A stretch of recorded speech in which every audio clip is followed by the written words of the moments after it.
Assalamualaikum warahmatullahi wabarakatuh. Perkenalkan, nama saya Aryo Algafar Tungkagi. Saya mahasiswa dari Universitas Negeri Gorontalo, Fakultas Teknik Prodi Pendidikan Teknik Mesin. Di video kali ini saya akan membahas materi dari dosen pengampu Ibu Esta Larosa SPD MPD dengan materi teknologi mekanik. Oke, langsung saja kita ke materi yang pertama. Apa yang dimaksud dengan sistem pengerolan pada fabrikasi logam serta berikan kesalahan dalam pembentukan pengerolan.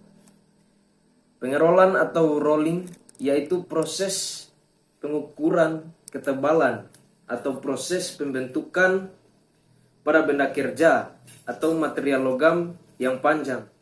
Proses rolling dilakukan dengan satu set roll yang berputar dan menekan benda kerja supaya terjadi perubahan bentuk pada benda material. Ada beberapa kesalahan yang akan terjadi dalam pengerolan tersebut. Yang pertama, posisi roll membentuk tidak sejajar. Yang kedua, penekanan roll membentuk berlebih. Yang ketiga, penekanan roll pembentuk kurang. Yang keempat, posisi plat yang masuk agak miring. Dan yang terakhir, plat mengalami deformasi arah melintang. Mungkin teman-teman ada yang bertanya apa itu deformasi. Maksud dari deformasi yaitu mengubah bentuk asli benda dengan melihat objek dari berbagai arah dengan menyederhanakan proporsi bentuk aslinya menjadi suatu bentuk yang baru. Oke, itulah tadi pembahasan kita yang pertama. Dan selanjutnya kita masuk ke pembahasan yang kedua. Sebutkan teknik dan prosedur yang dilakukan dalam proses pengerolan. Teknik dan prosedur yang dilakukan dalam proses pengerolan yaitu sebagai berikut. Posisi roll seluruhnya harus pada kondisi sejajar terhadap roll penjepit sebagai acuan. Yang kedua, longgarkan antara roll penjepit. Yang ketiga, aturlah tinggi roll penekanan pada posisi mendatar plat. Beri celah sedikit roll penjepit untuk memudahkan masuknya plat. Yang ketiga, turunkan roll penjepit secara bersamaan. Yang keempat, naikkan roll penekan secara bertahap untuk meringankan putaran tuas pengerolan. Yang terakhir, pengerolan sebaiknya dilakukan secara bertahan sampai seluruh sisi plat mengalami proses pengerolan. Dan untuk materi yang ketiga, sebutkan pengaplikasian teknologi mekanik dalam kehidupan sehari-hari. Apa itu pengaplikasian? Pengaplikasian yaitu perbuatan mempraktekkan atau menjalankan suatu teori atau metode. Hampir semua benda kerja yang kita miliki dan kita gunakan dalam kehidupan sehari-hari adalah hasil dari teknologi. Oleh sebab itu, benda-benda yang berada di sekitar kita juga merupakan benda-benda berteknologi mekanik. Peralatan mekanik adalah benda-benda yang pengoperasiannya menggunakan tenaga manusia ataupun menggunakan tenaga robot. Teknologi mekanik ini berupa benda-benda yang terbuat dari berbagai macam bahan dasar, baik berasal dari besi, kayu, plastik, aluminium ataupun benda yang lain yang memiliki fungsi berbeda-beda.